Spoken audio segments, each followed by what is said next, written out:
예수님께서 나사렛을 떠나셔서 이제 갈릴리를 중심으로 사역을 하시는데 그때에 병든 자를 고치시고 귀신을 쫓아내셨습니다.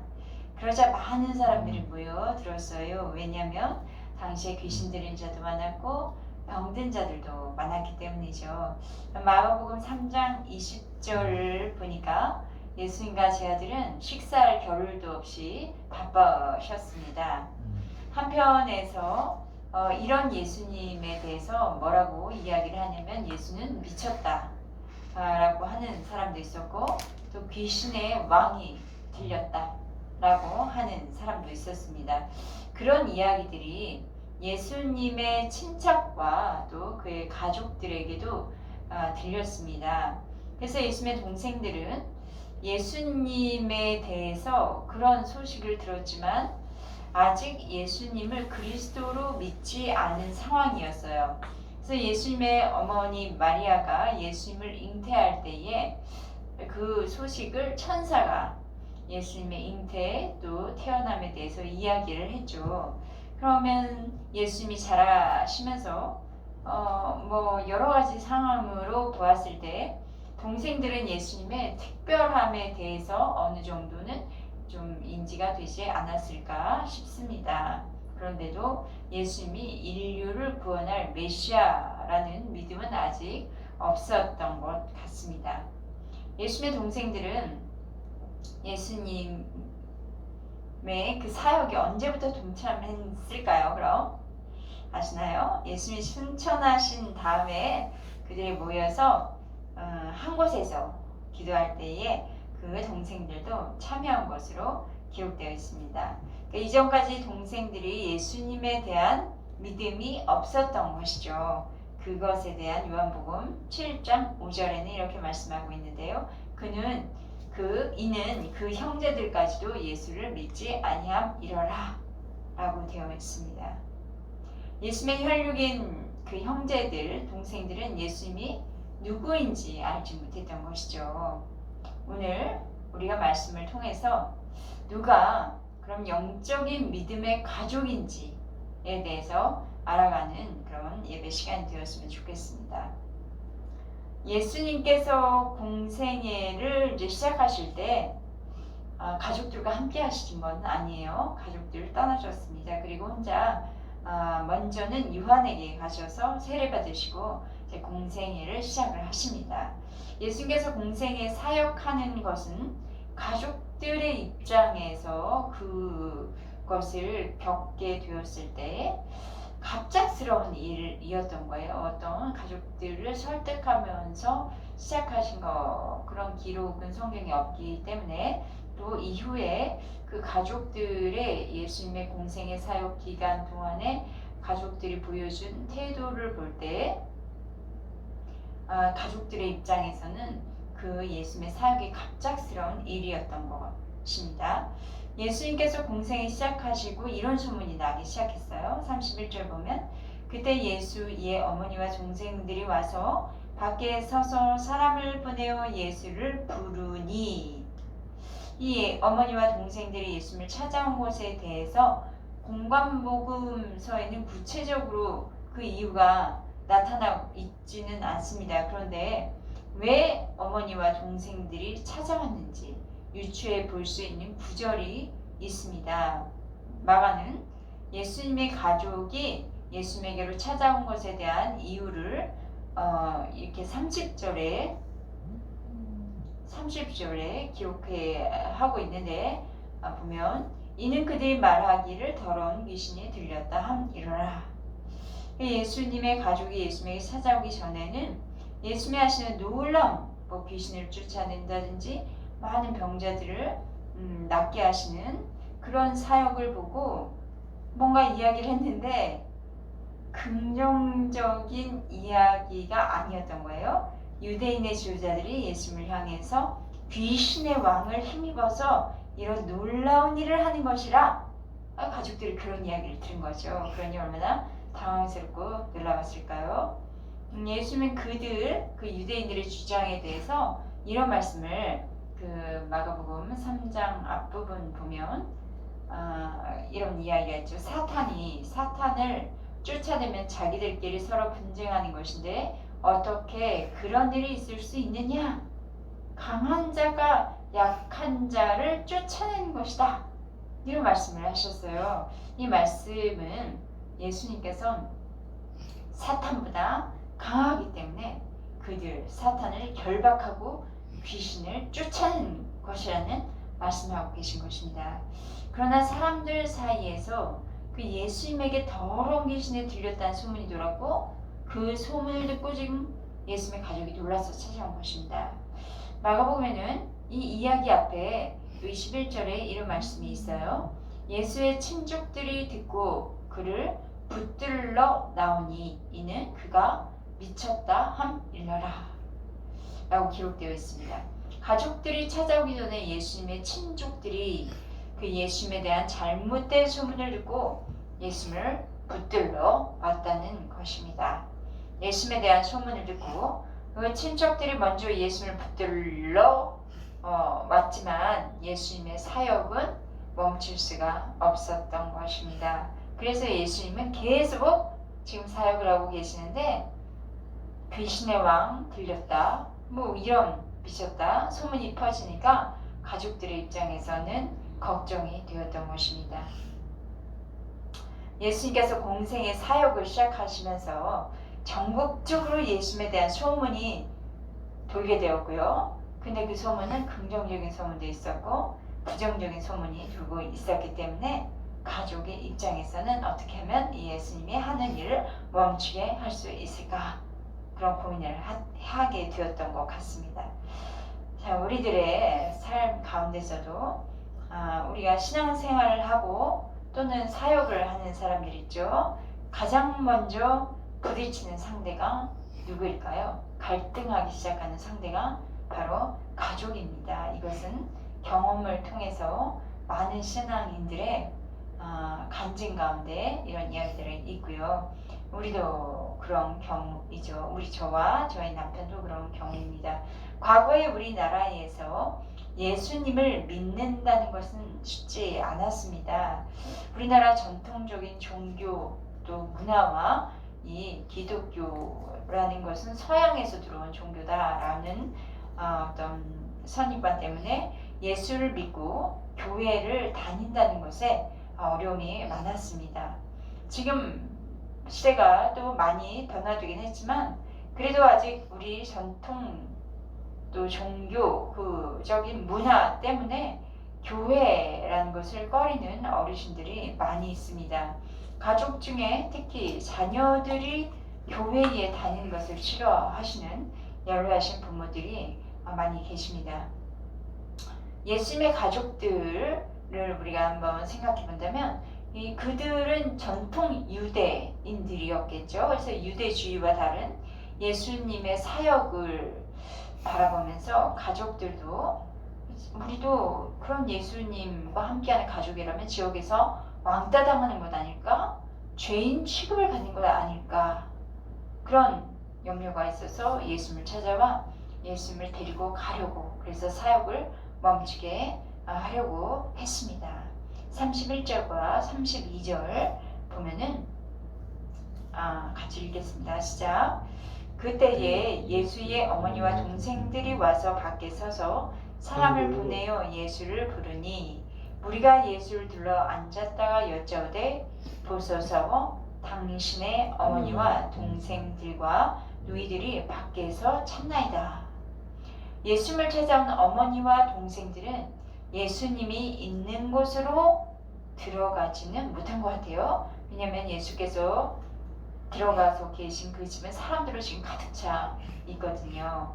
많은 사람들이 제자들과 더불어 예수님을 중심으로 빽빽히 둘러 앉아 있었을 것입니다. 따라서 예수님의 가족들이 그 사이를 짚고 들어가기가 쉽진 않았을 것입니다. 그래서 심부름하는 사람이거나 관계자로 보이는 사람에게 자 예수님 우리 예수님 좀 불러주세요 그렇게 했을 것이죠. 마태 복음에는 이렇게 기록되어 있는데요. 가족들이 예수님과 말하려고 밖에 서 있었다 그렇게 기록되어 있고요. 마가복음에는 예수님을 찾는다 라고 표현을 했습니다. 예수님을 가족들이 찾아왔다는 것을 알았을 터인데 그렇겠죠. 예수님이 그런 바깥에 예수님의 그 동생들이 기다리고 있고 뭐 바깥에 서 있다는 것을 알았을 텐데 예수님 스스로가 지금 가족을 맞이하기 위해서 자리에서 떠서 나가지 않았고 그 자리에 그냥 여전히 계셨습니다. 그러니까 어머니가 오셨고 동생들이 왔는데도 보러 나가지 않은 거예요. 하던 일만 계속하신 예수님에 대해서 동생들은 좀 섭섭하다. 어떻게 저럴 수 있는가 생각할 수 있지 않겠습니까? 그런데도 예수님은 그 많은 사람들이 모인 상황에 사역을 멈추지 않고 계셨습니다. 많은 사람들이 예수님 주변에 있었기 때문에 또 예수님의 사역을 멈추면서 가족을 만나기 위해 나가는 것도 쉬운 일은 아니었겠죠. 한편으로 생각해보면 또 예수님의 동생들은 지금 예수님을 믿는 상황입니까? 아닙니까? 아직은 예수님을 믿는 상황이 아니었습니다. 가족이지만 이렇게 가족이지만 예수님과의 영적인 그런 개인적 만남, 인격적 만남이 없었기 때문에 예수님을 그리스도 구세주로 믿지 못한 것입니다. 따라서 마가는 그런 가족들의 영적인 상황을 반영해서 뭐라고 표현했냐면 밖에서 찾고 있다. 그렇게 표현을 한 것입니다.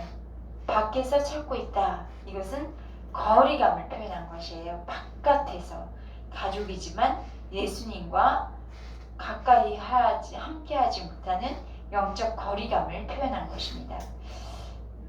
교회가 우리 주변에 아무리 가까이 있어도 또 교회에 와서 예배에 참석하고 있더라도 그들이 예수님과의 인격적인 만남, 개인적인 만남, 영적 만남이 없으면 예수님의 동생들과 같이 예수님을 바깥에서 찾고 있는 것과 같습니다. 저와 여러분은 예수님이 계신 곳에 그 바깥에서 예수님을 찾는 사람들인가요? 아니면 예수님과 함께 있는 자리에서 예수님을 만나서 예수님과 눈과 눈을 마주하며 예수님의 목소리를 들으며 주님과 함께 동고동락하는 사람들인가요? 나는 지금 어떤 상태에 있는지 돌아보시기 바랍니다. 혹시 예수님이 하는 일에 방관자가 되어서 바깥에 서서 있는 자는 아닙니까? 예수님 앞으로 가서 예수님을 만나는 사람들이 되시길 바랍니다. 우리는 지금 기도와 말씀 가운데에 예수님을 개인적으로 만나고 있습니다. 또 이곳에 예수님이 계시고 이 장소에도 또 내 마음에 예수님이 계시므로 이 예배를 통해서 예수님을 만나고 있는 것을 믿습니다. 예수님께서 그 말을 전해준 사람을 통해서 이제 가족들이 바깥에 와 있다 그 말을 들으셨습니다. 그 말에 대해서 예수님이 어떻게 반응하고 계시는지 한번 보기로 하겠습니다. 가족들이 와 있다는 말 듣고 버섯발로 달려 나가신 것이 아니라 그 자리에 그냥 계시면서 하시는 말씀이 뭐라고 하시는지 한번 33절 같이 읽어보도록 하겠습니다. 시작. 누가 내 어머니이며 누가 내 동생들이냐. 예수님께서 이 말씀하신 의도가 있는데 그것은 인간의 가족 관계를 전면 부정하시는 그런 의도가 아니에요. 또 육적인 가족을 그러니까 육적인 가족을 부인한 것이 아닙니다. 예수님이 기회를 통해서 무엇을 사람들이 알기를 원하셨냐면 또 가족들이 알기를 원하셨냐면 영적인 관계성의 중요성을 가르치고 싶으셨던 거예요. 육적인 가족을 완전히 무시하고 그래 그러면 영적인 관계만 중요하지 그런 또 의미로도 가르치신 것은 아닙니다. 만약에 영적인 관계만 중요하게 여기셨다면 지금의 이단들의 특징을 좀 보면 육적인 가족은 그냥 원수와 같다고 가르치고 가족보다는 그냥 공동체, 그냥 우리 믿는 사람끼리 공동체가 더 중요하다는 그것만 가르쳐서 가정에서부터 끌어내서 자기들끼리 공동생활을 하고 가족은 어떻게 사는지도 관심도 없고 또 오히려 그들을 어떻게 보면 그 어둠의 단체라고 가족을 그렇게 몰아가기도 하죠. 예수님께서 가족의 중요성을 무시하시지도 않으셨고 또 가족보다 영적인 공동체만 생각해야 된다라고 말씀하신 것이 아닙니다. 왜냐하면 우리의 육적인 가족도 하나님께서 주신 거예요. 따라서 가족 공동체는 매우 중요합니다. 이것에 대해서 마태복음 15장 6절 말씀에 이런 말씀이 있어요. 그 부모를 공경할 것이 없게 하여 너희의 전통으로 하나님의 말씀을 폐하는도다. 이 말씀을 전해주시는 대상은 유대인이었습니다. 당시 유대인들은 자신이 만들어 놓은 전통으로 부모 공경엔 의무가 없다. 그런 조항을 만들어서 행했습니다. 그러니 예수님께서는 그 유대인들을 향해서 너희 전통으로 하나님의 말씀을 폐하지 말라 말씀하신 것입니다. 그 말씀은 전통이 부모를 공경하라. 우리 십계명에는 부모를 공경하라는 말씀이 있는데 그거보다 너희들이 만든 전통이 우선시돼 앞서지 않는다는 것을 말씀하신 거예요. 또 한편은 가족의 중요성에 대해서 말씀하시는데요. 우리의 가족을 하나님께서 주신 축복의 선물이라는 것을 믿어야 한다는 말씀이 있습니다. 로마서 9장 3절에 바울이 이렇게 말합니다. 나 형제 곧 고륙의 친척을 위하여 내 자신이 저주를 받아 그리스도에게서 끊어질지라도 원하는 바로라. 끝까지 말했습니다. 골육 친척. 바울에게는 당시에 있어서는 유대인이 자신의 골육 친척이기도 했지만 이건 이제 혈연 관계를 이야기하는 것이기도 합니다. 그러니까 자신이 저주를 받고 그리스도에게서 끊어질지라도 골육 친척을 위한 간절함이 있다고 말한 것입니다.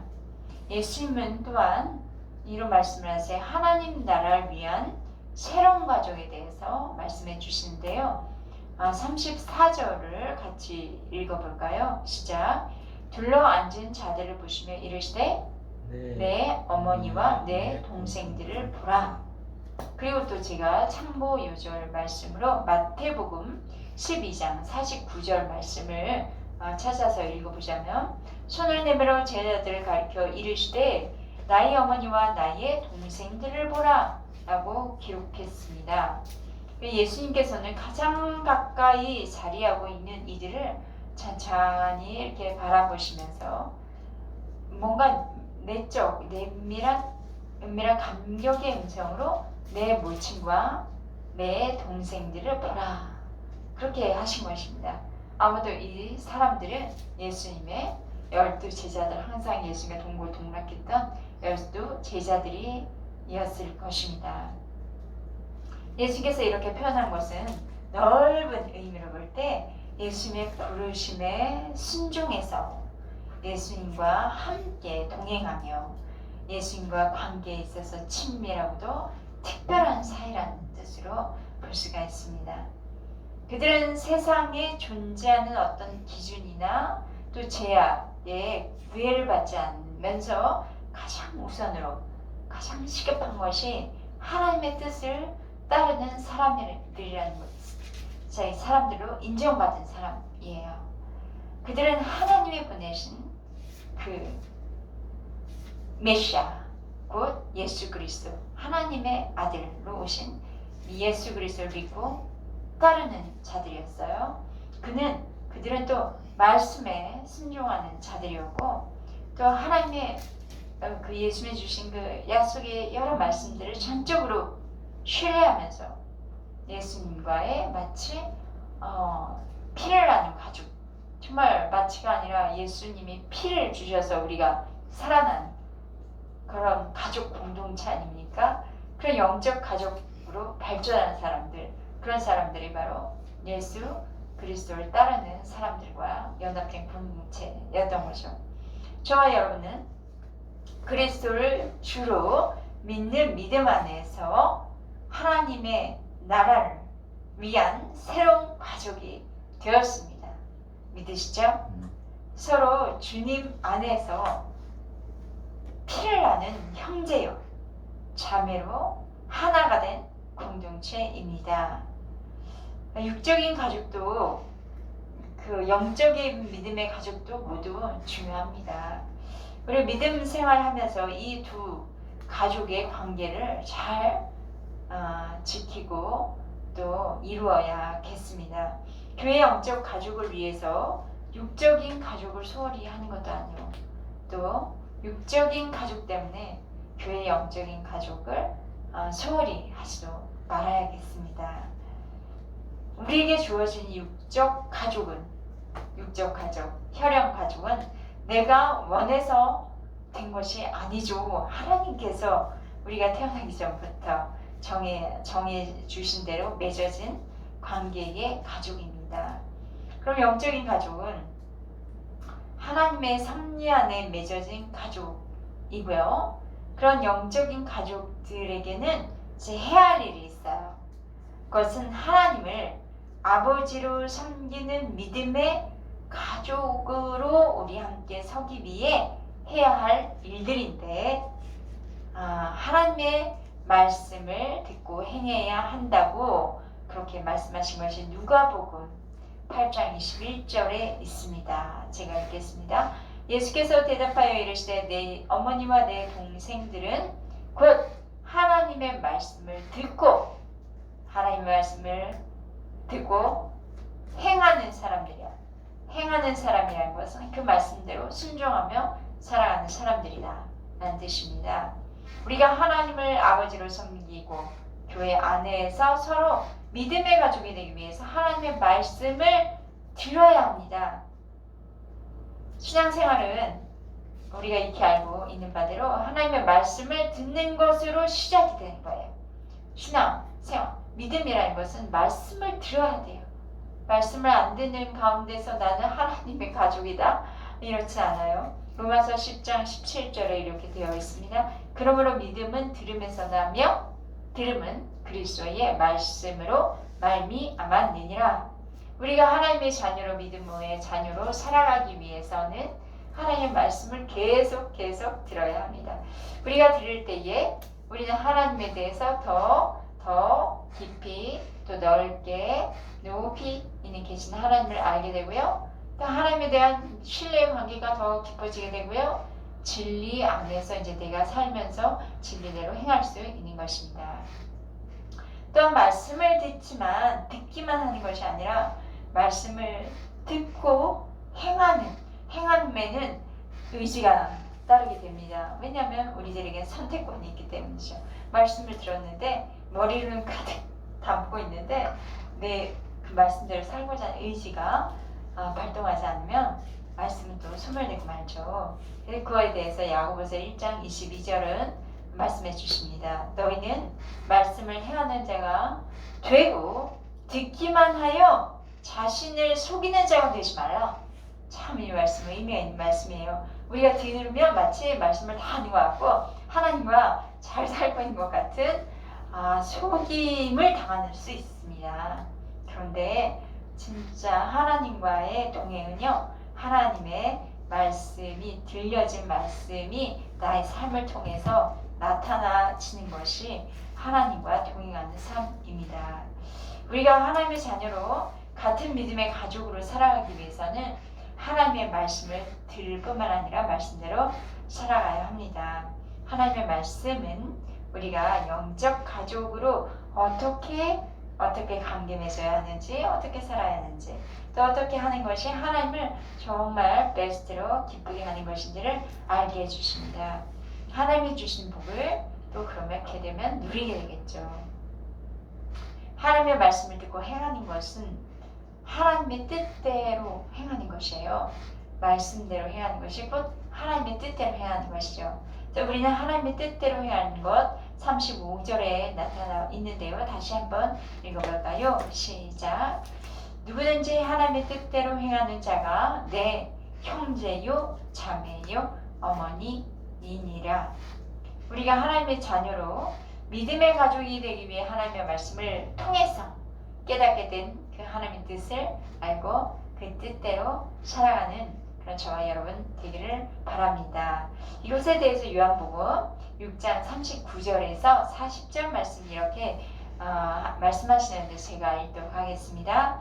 나를 보내신 이의 뜻은 내게 주신 자 중에 내가 하나도 잃어버리지 아니하고 마지막 날에 다시 살리는 이것이니라.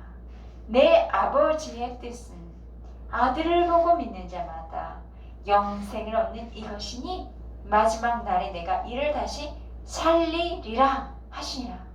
아버지의 뜻은 아버지의 뜻은 예수님을 통해서 하나도 그 영혼이 잃어버리지 않는 것이라고.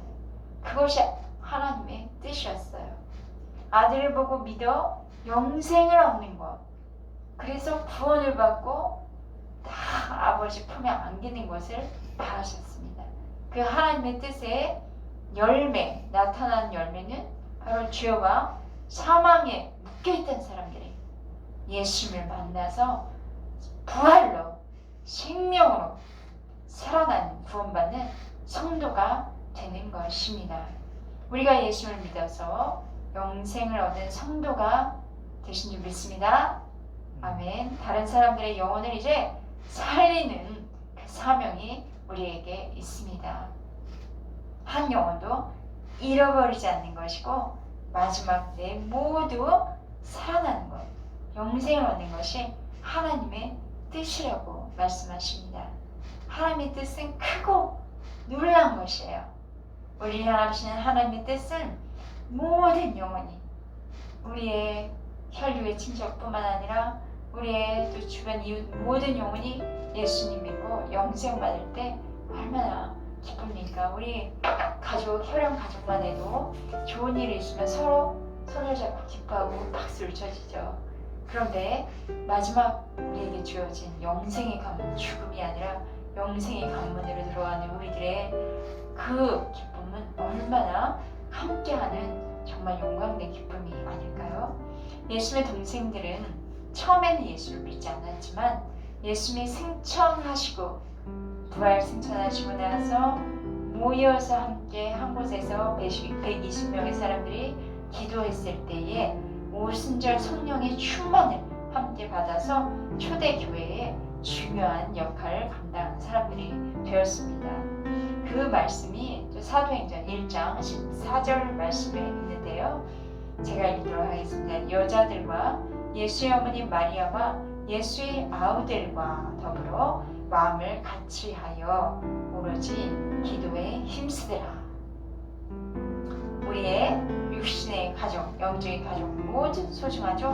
만약에 우리의 혈연의 가족, 육신의 가족이 구원받지 못했다면 이렇게 우리 성령이 충만한 그 현장에서 함께 모여 기도하기를 힘쓰는 그 영적 가족 공동체가 되기를 기도했으면 좋겠습니다.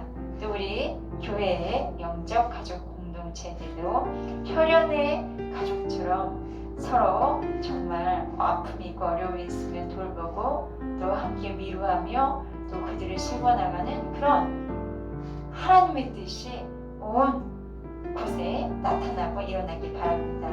하나님의 뜻의 결론은 우리의 육신의 가족 모두도 구원받아서 예수 그리스도를 영접하고 하나님의 자녀가 되는 것입니다.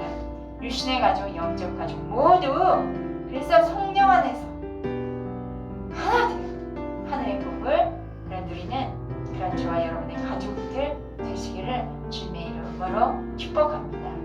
네, 기도하시겠습니다.